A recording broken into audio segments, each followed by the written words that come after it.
Hello guys, তোমাদের নতুন একটা ভিডিওতে অনেক স্বাগত। আর হ্যাঁ, যারা যারা চিকেন খেতে খেতে একদম বোর হয়ে গেছো তাদের জন্য কিন্তু নতুন একটা রেসিপি আমি নিয়ে চলে এলাম।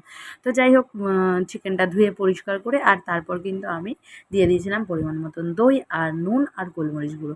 হ্যাঁ, দুটো জিনিস আমি মানে দেখাতে ভুলে গেছি, তখন ভিডিও অন করা হয়নি। তো যাই হোক, তারপরে কিন্তু চিকেনটাকে আমি ভালোভাবে একদম সুন্দর করে মাখিয়ে ম্যারিনেট করে রেখে দিয়েছিলাম বেশ কিছুক্ষণ।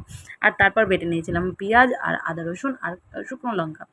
আর কড়াইতে দিয়ে দিয়েছিলাম পরিমাণ মতন তেল আর কেটে রেখেছিলাম বেরেস্তার জন্য পেঁয়াজ। আর সেই পেঁয়াজগুলো কিন্তু দিয়ে ভালো করে যতক্ষণ না গোল্ডেন ব্রাউন হয় ততক্ষণ কিন্তু ভেজে নিচ্ছিলাম।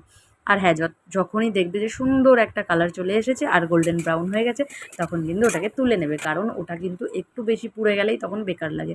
তো যাই হোক, সেই কড়াইতে তুলে নিয়ে মানে বেরেস্তাটা তুলে নিয়ে সেই কড়াইতে পরিমাণ মতন তেল, 1 চামচ ঘি আর দিয়ে দিয়েছিলাম গোটা গরম তেজপাতা, গোটা গরম মশলা আর সামান্য একটু চিনি দিয়ে ভালো করে নাড়াচাড়া দিয়ে চিনিটা দিয়েছিলাম কালার চেঞ্জ হওয়ার জন্য। আর যখন দেখবে সুন্দর একটা মিষ্টি গন্ধ বেরোচ্ছে গরম মশলার, তখন কিন্তু সেই পেঁয়াজ বাটাটা দিয়ে দেবে ওর মধ্যে।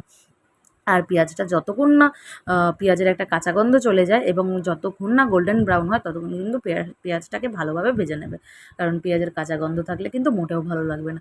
আর হ্যাঁ, তারপরে বেটে রাখা যে মশলাটা আমি বেটে রেখেছিলাম সেটাও কিন্তু ওর মধ্যে দিয়ে দিয়েছিলাম।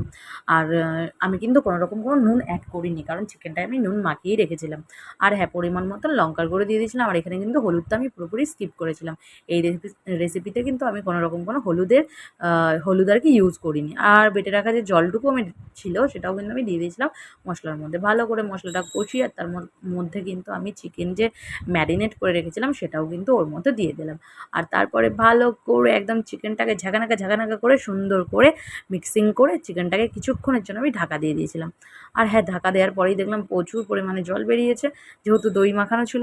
আর তার মধ্যে দিয়ে দিলাম ভেজে রাখা আলুটা, দিয়ে ভালো করে নাড়িয়ে চাড়িয়ে আর হ্যাঁ, গ্যাস একদম কম দিয়ে ঢাকা দিয়ে এবং যখন ঢাকা খুলেছি তখন ভালো করে বাড়িয়ে ভালো করে নাড়িয়ে চাড়িয়ে কষিয়ে, যাতে চিকেনটা ঠিকঠাক সিদ্ধও হয়ে যায় আর মশলাটা পুড়েও না যায়, সেরকমভাবে ভালো করে চিকেনটা কিন্তু কষিয়ে নিয়েছিলাম। আর দেখতেই পাচ্ছ প্রচুর জল বেরিয়েছিল।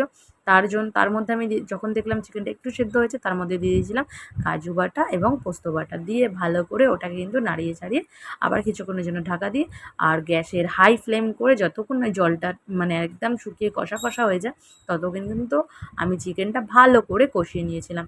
আর হ্যাঁ, ভালো করে না কষালে কিন্তু চিকেনের ভেতর যে একটা সুন্দর সফটনেস ভাব সেটা কিন্তু একদমই আসবে না। তার জন্য একদম জোরে দিচ্ছি, আবার কখনো আস্তে দিয়ে ঢাকা দিয়ে রেখে দিচ্ছি। তো এইভাবে করতে করতে কিন্তু আমার সুন্দরভাবে কষানো হয়ে গেছে আর আমি পরিমাণ মতন জল দিয়ে দিয়েছিলাম। আর হ্যাঁ, এইটা কিন্তু তোমরা জল পরিমাণ মতনই দেবে, কারণ এটা খুব ঝোল হয় না, গ্রেভি হয়। আর এটা সত্যি কথা বলতে গেলে রাইস এবং পরোটা লুচির সাথে কিন্তু দারুণ লাগে। আর যেহেতু আমরা দুপুরবেলা ভাত দেখিয়েছিলাম তাতেও কিন্তু খুবই সুন্দর লাগছিল। আর যখন দেখলাম যে চিকেনটা হয়ে এসেছে তখন কিন্তু দিয়ে দিলাম ঘি, গরম মশলার গুঁড়ো আর যে ভেজে রাখা বেরেস্তাটা সেটাও কিন্তু দিয়ে দিলাম। আর ঘর সত্যি গন্ধ একদম সুন্দর একটা গন্ধে করছিল। আর এই কিন্তু আমার চিকেন পুরোপুরি হয়ে এসেছিল।